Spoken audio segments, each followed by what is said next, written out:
ஓம் நம சிவாய. நேயர்கள் அனைவருக்கும் வணக்கம். இன்றைக்கி நம்ம பார்க்க போகிறது 2026 பிப்ரவரி மாத ராசி பலன்கள். பிப்ரவரி மாதத்தில் முதல் தேதியில் கிரகநிலைகள் எப்படியெல்லாம் இருக்கும் என்பதை முதலில் பார்த்துவிட்டு அதன் பிறகு ராசிக்குள் செல்லலாம். மேசம் மற்றும் ரிஷப ராசியில் எந்த கிரகமும் இந்த மாதத்தில் இருக்காது. மிதுனத்தில் குரு இருக்கும். குரு வக்ர நிலையில்தான் இருக்கும் இந்த மாதம் முழுவதும். அடுத்து கடகத்தில் சந்திரன் ஆட்சி பலமாக மாத ஆரம்பத்தில் இருக்கும். சிம்மத்தில் கேது இருக்குது. கன்னி, துலாம், விருச்சகம் மற்றும் தனுசு ராசியில் எந்த கிரகமும் கிடையாது. மகர ராசியில் ஜனவரி மாதம் பெயர்ச்சியான 4 கிரகங்களான சூரியன், செவ்வாய், புதன் மற்றும் சுக்கிரன் இந்த மாத ஆரம்பத்திலும் அதே இடத்துல தான் இருக்குது. இதில் செவ்வாய் கிரகம் உச்சகதியில் இருக்குது. தன்னுடைய பார்வையால் கேதுவை அஷ்டமாக பார்க்கிறது. சூரியன் மகரத்தில் பகையாக இருக்குது. புதன் மற்றும் சுக்கிரன் சமநிலையில் நட்பாக இருக்குது. கும்பத்தில் ராகு கிரகம் உள்ளது. அதுவும் தன் சொந்த நட்சத்திரமான சதய நட்சத்திரத்தில் இருக்குது. அடுத்து மீனத்தில் சனி கிரகம் வக்ர நிலையெல்லாம் முடிந்து தன்னுடைய உத்திரட்டாதி நட்சத்திரத்திற்கு நகர்ந்துள்ளது. பிப்ரவரி மாதத்தில் 4ஆம் தேதி புதன் கும்ப ராசிக்கு நகரும். அடுத்து 6ஆம் தேதி வாக்கில் சுக்கிரனும் கும்பராசிக்குள்ளே போகும். சரியாக 13ஆம் தேதி சூரியனும் கும்பராசிக்குள்ளே நுழையுது. 17ஆம் தேதி சூரியன் ராகுவுக்கு பக்கத்தில் செல்வதால் அன்று இந்த வருடத்தோட முதல் சூரிய கிரகணம் ஏற்படும். அதோட சரியாக 23ஆம் தேதியில் உச்சநிலையில் இருந்த செவ்வாய் கும்பத்திற்கு பயிற்சி ஆகுது. இதே மாதத்தில் 26ஆம் தேதி மதியம் புதன் வக்ர நிலைக்கு மாறும். இதில் பாசிட்டிவான விஷயம் என்னவென்றால் 13ஆம் தேதிக்கு பிறகு 3 கிரகமும் கும்பத்திற்கு போன பிறகு குருவுடைய பார்வை கும்பத்தின் மீது விழுவதால் ராகு கிரகம் அங்கே இருந்தால் கூட சுபத்துவமாகவே இருக்கும். சரியில்லாத ஒரு விஷயம் என்னவென்றால் மகர ராசியில் இருக்கும் போதும் சரி, கும்பராசிக்கு பயிற்சியான பிறகும் சரி, செவ்வாயின் பார்வை கேது மீது விழுவதால் பல ராசிக்காரர்களுக்கு அது பிரச்சனையை கொடுக்கும்.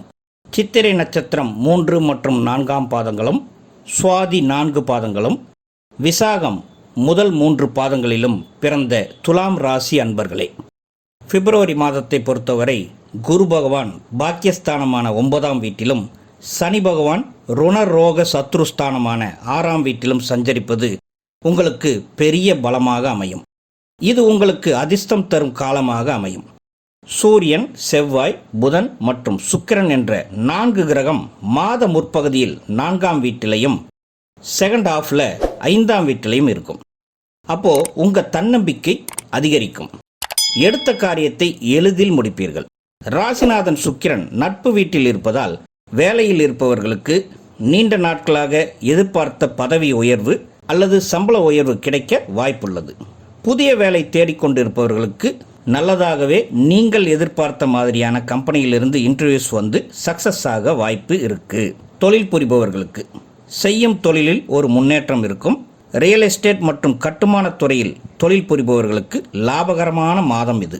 வியாபாரத்திலும் புதிய வாடிக்கையாளர்கள் வருகை அதிகரிக்கும். அதனால் வியாபாரமும் உயரும். பங்குச்சந்தை மற்றும் யூக வணிகத்தில் திடீர் லாபம் கிடைக்கலாம். குடும்பத்தில் பணப்புழக்கம் திருப்திகரமாகவே இருக்கும். பெற்றோர்களின் ஆதரவும் உங்களுக்கு கிடைக்கும். குடும்பத்தில் மகிழ்ச்சி நிலவும். பிள்ளைகளின் வழியில் அல்லது சுப நிகழ்ச்சிகளுக்காக ஏதாவது செலவுகள் ஏற்படலாம். ஆனால் அதையும் நீங்கள் சந்தோஷமாகவே செய்வீர்கள். மாத பிற்பகுதியில் கணவன் மனைவியிடையே கருத்து வேறுபாடுகள் வரலாம். கவனம் தேவை. விட்டு கொடுத்து போதல் நல்ல உறவை நீடிக்கும். காதலர்களுக்கு ஒரு நல்ல செய்தி. ஒன் சைடாக லவ் பண்ணிட்டு இருக்கிறவங்களுக்கு காதல் கைகூட இந்த மாதம் வாய்ப்பு இருக்கு. மாத பிற்பகுதியில் சுக்கிரன் 5ஆம் வீட்டில் இருக்கும் என்பதால் ஏற்கனவே காதலித்து கொண்டிருப்பவர்களுக்கும் திருமண பேச்சுக்கள் எடுப்பதற்கும் வாய்ப்புகள் உண்டு. துலாம் ராசியில் பிறந்த மாணவர்களுக்கு குருவின் பார்வையால் நன்மைகள் உண்டு. ஞாபக சக்தி அதிகரிக்கும். படிப்பில் கவனம் செலுத்த ஆரம்பிப்பீர்கள். போட்டித் தேர்வுகள் மற்றும் அரசு தேர்வுகள் எழுதுபவர்களுக்கு குருவின் பார்வையால் நன்மைகள் உண்டு. வெற்றி வாய்ப்பு பிரகாசமாக உள்ளது. வெளிநாடு சென்று படிக்க நினைக்கக்கூடிய மாணவர்களுக்கு இந்த மாதத்தில் விசா மற்றும் அட்மிஷன் தொடர்பான நல்ல செய்திகள் உங்கள் காதுக்கு கிடைக்கும். சீனியர் சிட்டிசன்ஸ், உங்களுக்கு இந்த மாதம் பெரிய பொறுப்புகள் எதுவும் இருக்காது. வாழ்க்கை அப்படியே ஸ்மூத்தாக போகும். ஆரோக்கியம் என்று பார்த்தால் நாள்பட்ட நோய்களின் தாக்கம் குறையும். பிப்ரவரி மாதம் பிற்பகுதியில் 5 கிரக சேர்க்கை 5ஆம் வீட்டில் வருவதால் அஜீரண கோளாறு, அல்சர் போன்ற பிரச்சனைகள் வரலாம். உணவில் கவனம் தேவை. அன்பர்களே, இதுவரை நான் உங்களுக்கு சொன்னது கோச்சாரம் ரீதியாக கிரகங்களோட மூமெண்ட்ஸ் வைத்து கணிக்கப்பட்ட ராசி பலனாகும். உங்கள் ஜாதகத்தில் லக்னம் ஒரு இடத்துலையும் ராசி இன்னொரு இடத்துலையும் வருகிறது என்றால் நீங்கள் ரெண்டையும் கம்பேர் பண்ணி தான் பலன் எடுத்துக்கணும். ஃபார் எக்ஸாம்பிள், நீங்கள் ரிஷப ராசியாக இருந்து கும்ப லக்னமாக இருந்தால் அந்த 2 ராசிகளுக்கான பலன்களையும் எடுத்து சேர்த்து வைத்து தான் ஒரு முடிவுக்கு வரணும். அது மட்டும் இல்லாமல் நான் இப்போ சொன்னது கோச்சாரம் ரீதியான பலன்கள் தான். உங்களுடைய தனிப்பட்ட ஜாதகத்தையும் அதில் நடக்கக்கூடிய தசாபுத்திகளையும் நீங்கள் கொஞ்சம் தெரிந்து வைத்து கொண்டிருந்தால் அது வைத்து கம்பேர் பண்ணி பார்த்து உங்களுடைய தனிப்பட்ட பலன்களை தெரிந்து கொள்ளலாம்.